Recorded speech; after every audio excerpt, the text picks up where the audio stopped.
My daughter once called egg yolk egg yellow. We all laughed. It was adorable, but then it hit me. This wasn't just a cute mistranslation. She was making a creative, cross-linguistic connection, mishmashing Chinese and English and turning it into a joke. That's not just language learning, that's thinking differently. And in a world where AI can do almost everything, that kind of thinking might be the greatest unfair advantage of all. Let me explain. Every parent wants to give their child an edge in life, a leg up, a head start, a hidden superpower. Especially now with AI rewriting the rules of the game, we're scrambling to future-proof our children. So what do? We enroll them in coding classes, buy them STEM kits, maybe even sign them up for language lessons. But here's the twist.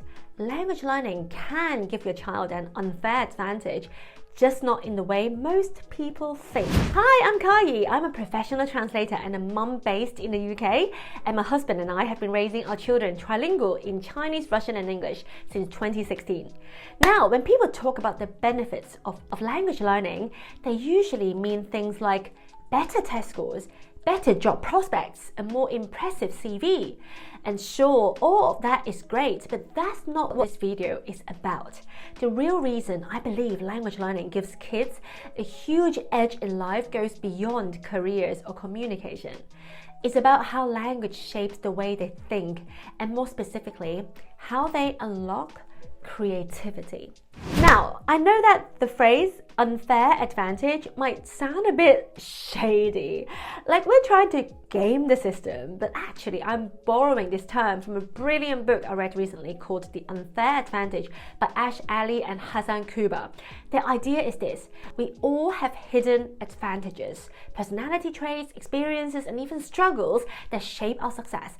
And for kids growing up with more than one language, the edge might not be the obvious stuff, being able to communicate in more than one language, something extra to put on their CVs and all that good stuff. But there's also something deeper, more fundamental, something cognitive, and something that's becoming more and more valuable in the age of AI. Let's talk about creativity. Here's the thing, AI is catching up fast. It can write essays, do translations, code apps, and even compose music or generate art. As a translator, I see it firsthand. Many of my colleagues are already leaving the profession, not because they aren't talented, but because the industry is changing so rapidly and some people simply can't cope. But here's where humans still hold the upper hand: creativity. I know some of you might be thinking, oh, I'm not good at art. But actually, creativity is not just about painting or poetry, but the ability to solve problems, connect ideas, and see things from multiple angles. Steve Jobs once said, creativity is just connecting things. Creative people can connect experiences they've had and synthesize new things. And that kind of connective thinking is exactly what the future demands. In fact, the World Economic Forum consistently ranks creativity among the top 5 most important skills for the future, right up there with critical thinking and emotional intelligence. So, what does this have to do with languages? A lot, actually. I know what you might be thinking. Wait, how does learning Chinese or Russian or Spanish make my child more creative? It sounds like a stretch, but I promise it's not. Let me show you what the research says, and I'll share how I have seen it play out in real life with my own children. So, here's the research. In 2022, a team of researchers in China studied university students who spoke Chinese natively and had varying degrees of fluency in English as a second language. They wanted to see how bilingualism affected creativity. To measure this, they focused on 2 kinds of thinking: convergent thinking, which means solving problems with one correct answer, and divergent thinking, which means generating many different original ideas. And guess what? Students with higher proficiency in English performed better in both types of creative thinking. And here's why. The idea is that 2 key brain functions were stronger in bilingual students who are highly proficient in their second language. 1. Cognitive inhibition, the ability to filter out distractions and irrelevant information. Bilinguals consistently suppress one language while using another. That is serious mental filtering, and it trains focus. 2. Cognitive flexibility, the ability to switch between tasks, ideas, or perspectives.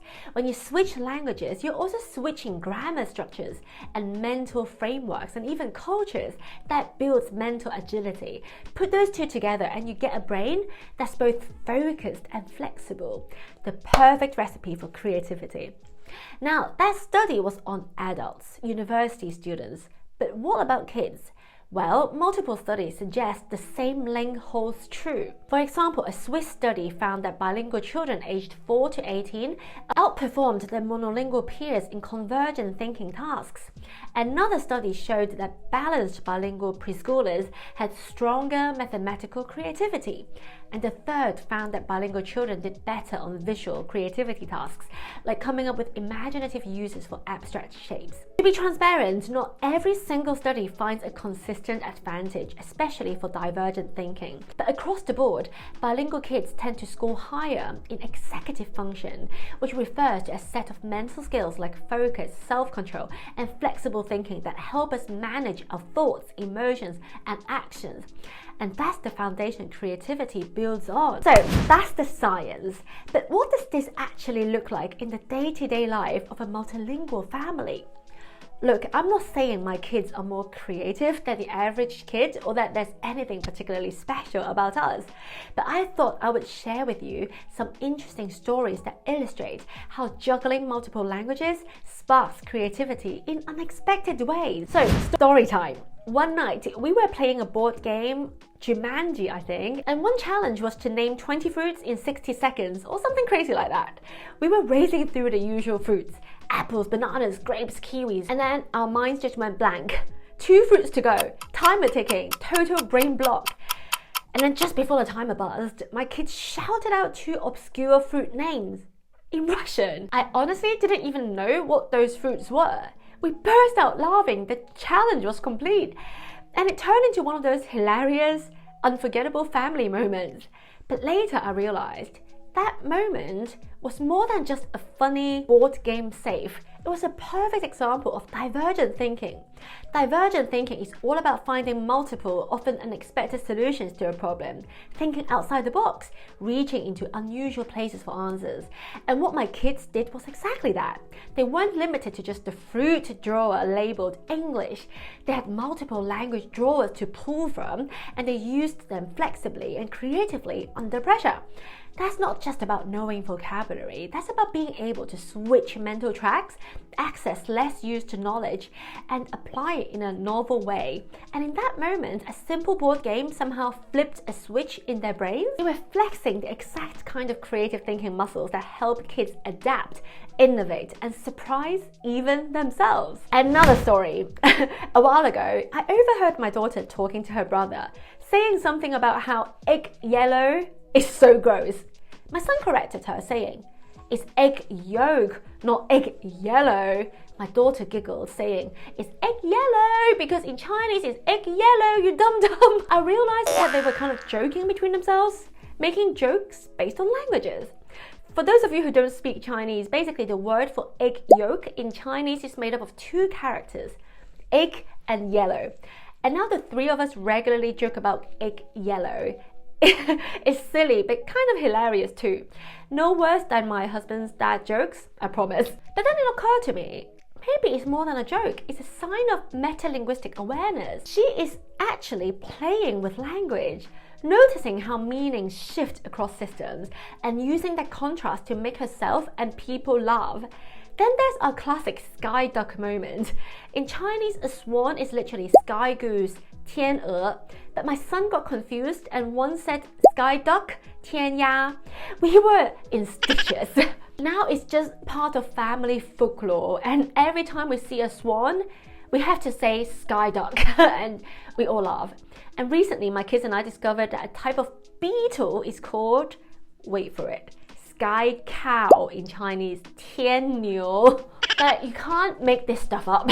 We laughed so hard about sky cow, and now my kids will just randomly make up animal names using the sky formula, you know, sky cat, sky dog, etc., etc. Now, on the surface, these might just seem like silly kid jokes, But something profound is happening here, or at least that's how I would like to interpret it. Humor researchers like John Morrell and Robert Provine, I hope I pronounced the names right, that humor itself is a form of creativity. It comes from incongruity, spotting a mismatch between expectation and reality. So when my kids translate phrases literally, mix up characters or mash metaphors, they're not just being funny. Although maybe in that moment that's their primary goal, they're actually recognizing perspectives, manipulating meaning, and coming up with new ideas, which is exactly what creative thinkers do. Okay, another story, and here's one that I think many parents raising bilingual or trilingual kids will instantly recognize. The joy and brilliance of language mixing. When my daughter was about 18 months old, she once said something that made us laugh really hard and also stuck to my mind ever since. 哥哥 boom ya. Just 3 little words, but each one came from a different language. 哥哥 is Mandarin for older brother. Boom was her own invented verb for bump into, probably picked up from English cartoons or just the sound effect itself. Ya is Russian for I or me. Putting it all together, she was trying to say, my older brother bumped into me. Now to an outsider, that might sound like a bit of a linguistic jumble. This wasn't just a random mix of words. She was drawing on 3 separate language systems, selecting the pieces that worked best for her in that moment, and building a sentence that made perfect sense to her and to us, her parents and brother. This is what's known as code mixing, and while some people worry that it's a sign of confusion or delay, it's actually the opposite. It shows mental flexibility, confidence, and problem solving. What my daughter did in that moment was divergent thinking, right? She didn't stick to the rules of any one language. Instead, she combined tools from different linguistic toolkits to solve a communication challenge. With creativity, it's the same kind of thinking that helps children come up with new ideas, tackle problems in unique ways, and communicate authentically, even when they don't have the exact words. And honestly, I think Google Boomya is a pretty brilliant example of that. The thing is, it wasn't a conscious process. My daughter was only 18 months old, remember? And that's the beauty of creativity. Look, I truly believe that as human beings, we are innately creative, but that creativity can get stunted as we grow up. So anything that can activate and nurture that creativity can only be a good thing. So when I say that language learning gives your child an unfair advantage, I don't just mean that their CV will stand out more in 20 years' time, although, well, that won't be such a bad thing. I mean that they will solve problems differently, adapt faster, see things from multiple perspectives, and ultimately be more creative in a world where creativity will be the ultimate asset. In other words, I want my children and other children to go beyond developing their knowledge, i.e. what they know. I want children to develop how they think, and I believe languages are one of the best ways to build that. You don't have to raise trilingual kids. Even encouraging a second language from any age can make a powerful difference. If you enjoyed this video, please give it a like and consider subscribing to my channel. This channel is all about raising multilingual, open-minded children in a rapidly changing world, and I would love to have you along for the ride. If you are curious about how learning a second language literally transforms the brain, check out this next video right here. You won't want to miss it.